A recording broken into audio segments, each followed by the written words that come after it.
dievakuasi dibawa ke Port Sudan sekitar 12 jam dari ibu kota.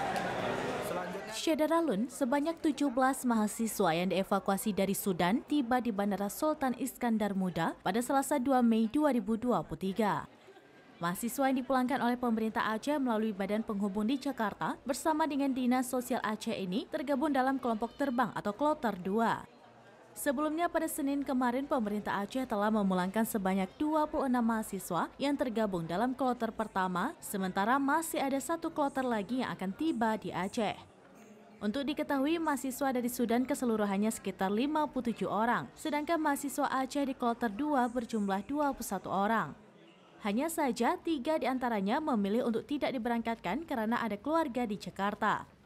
Sebelum tiba di Aceh, 17 mahasiswa tersebut berangkat dari Bandara Soekarno-Hatta, Tangerang, Banten menuju Bandara Sultan Iskandar Muda atau Simpanda Aceh sekitar pukul 11.30 waktu Indonesia bagian Barat.